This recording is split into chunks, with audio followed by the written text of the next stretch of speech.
I got it working. It's me, Ashley Gregoire. For those of you who have read my blog, who've been following me a little bit, you know that I am getting ready to graduate from IIN, Institute of Integrative Nutrition, as a holistic health coach. And you know that I specialize in working with women, and really women of all ages, who struggle with body image issues. And for those of us in Americanized countries, and I totally don't like bashing on America because I love our country, but really all of us in Americanized countries, especially America, are really affected tragically by the media. And a lot of people, will hear this and go, oh, that's not true, but just wait and listen to what I have to say. So really, while I love talking about, nutrition and exercise and, just organic living on my blog, because I'm super passionate about all those things, what I'm most passionate about is really establishing this connection between the media and its effects on women and men, because, men aren't exempt from this either. Establishing that, the connection between that and the degeneration of our country. And I think that we all know that our country's health is not going anywhere good for the most part. So, and this is a real thing. So anyways, I want to talk about that a little bit today. But really quick, I just want to say, while I love writing and everything, that can get a little bit boring to read. And I feel like talking about this is a really personal thing, body image and our self-esteem. And so I feel like a more personal way to reach out to you and to talk about this is through maybe video. So let me know what you think too. So today I want to talk to you really quick about overcoming the effects from the media and getting your self-esteem back, because that's so crucial. Really, everything else is secondary in health. Really getting your self-esteem and your emotions in check, that's first. And that's why I talk about primary foods a lot. But anyways, I digress. So what's the first step in getting your confidence back as a woman or a man? The first step, honestly, is recognizing the hold that the media has over so many of us. And when I say the media, I mean anything that contributes to shaping your mind, shaping the world that you live in. And so TV, music, advertising is the hugest one. Victoria's Secrets and all that. Television commercials, huge. So I could go on all day about that. The first step is just acknowledging that does have some sort of an effect on you, because a lot of women will say, oh, well, I've never been bulimic, or I've never had anorexia, so this stuff kind of doesn't really affect me. I don't even think about advertising. Well, it's kind of like subliminal messaging. You do think about it, you're just not realizing it. Every time we look in the mirror as women, what do we normally see? We normally see all the things that we could fix. That's a direct result of advertising. We're led to believe that women are these perfect things and we need to constantly be striving to be perfect. That's just creating, what that is, that's creating consumers. That's what advertising is. They know that they take these beautiful women and they make them unearthly beautiful, or what we think is unearthly beautiful, by cropping them and, touching them up and everything. And so we're constantly striving to be something that we never can be. And the advertisers know that. It's kind of genius, really. And really, why acknowledging this is so important is because the media and advertising can only have a hold of us when we're unaware. It's when we're unaware that it has power over our minds. So this is so important. And the second step comes a lot easier. It's really just what I call unbrainwashing. And it's where you've become aware, and so when you see advertising, you look at it differently. You look at it with open eyes for the first time. A great example of this for myself, let me just tell you, I and I still am. A heavy weightlifter. I love weightlifting.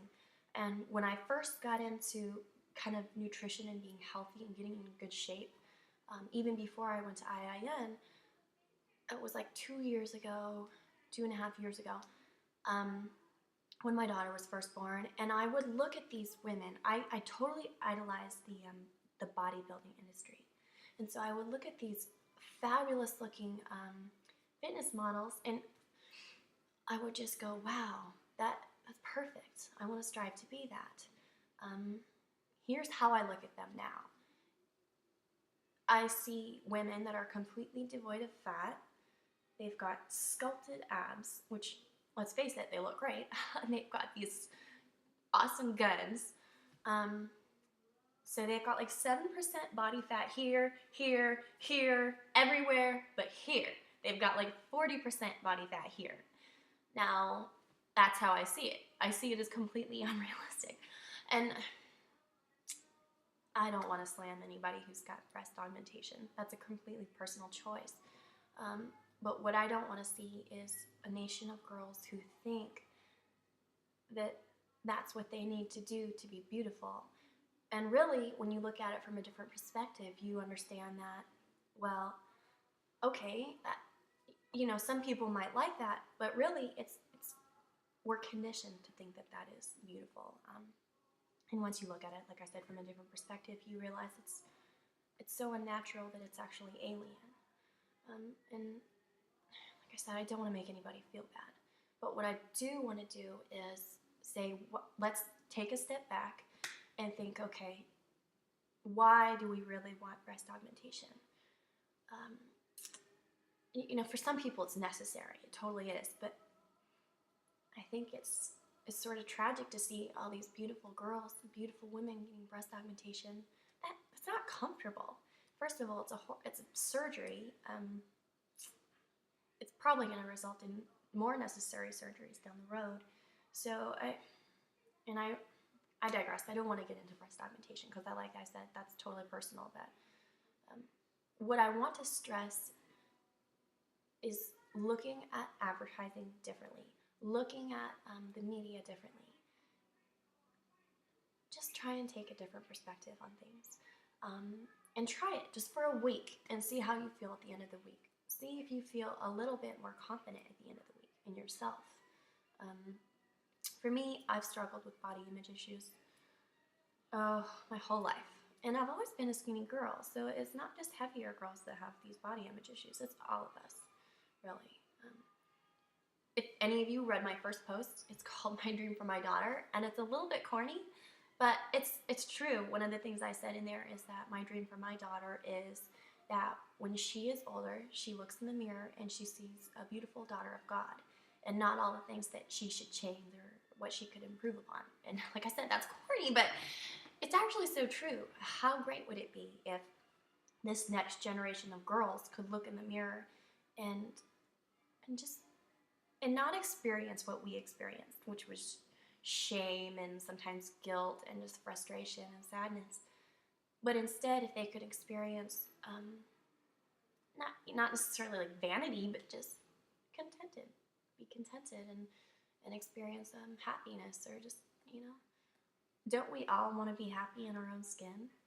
I mean, I could imagine nothing better. And let me tell you too, if you're kind of struggling with being happy in your own skin and you think that's never possible, I want to tell you that this is easier than it seems. 3 months ago, if you had told me that I would be happy in my body in 3 months, I would have said, yeah, right. and I was a health coach then. I mean, I was preaching this stuff back then, but it's a process. And just really being aware and looking at things differently. Those two things will change your life. And I promise you that if you try this out, and it seems too simple to be true, but if you try it out, you will experience confidence like you've never known before. And I get really excited to think about happy girls. I mean, it sounds silly, but that's what I love. Gosh, it's not only just my dream for my daughter too, it's actually my dream for my son.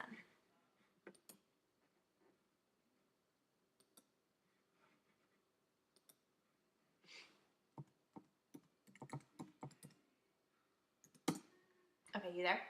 Anyways, it's my dream for my son too, because a lot of you know that my son is autistic. I've never had him diagnosed, but the medical community would consider him to have autism.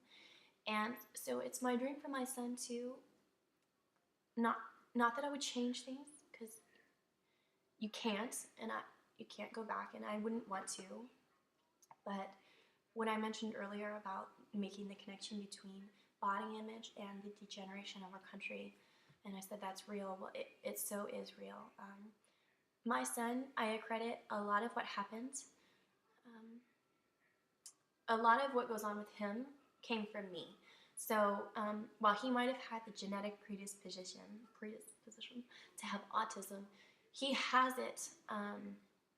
His struggles come from the struggles that I put myself through as a pregnant woman, and even going back 5 or 6 years, 10 years to when I was a teenager, really lost and kind of destroying my body looking for acceptance. So, our country is only as healthy as our women are. Women are life. We give birth. Obviously we need men for life too, but if we're not healthy, our country isn't healthy. If we don't feel good about ourselves, we have a generation of children that don't feel good about themselves. So I guess my dream for my son is that, his struggles and other children's struggles like his can be, and a lot of you know that my son has had major improvements. So I guess my dream is that that can be kind of a symbol of the rebirth that we're all capable of, the healing that we're all capable of. And I have this vision of a generation to come of healthier babies, healthy moms, and that's pretty much it. So anyways, try this stuff out. It's just those 2 things. And let me know how it works for you. I love hearing from you, so connect with me and we'll talk more. Thanks, guys.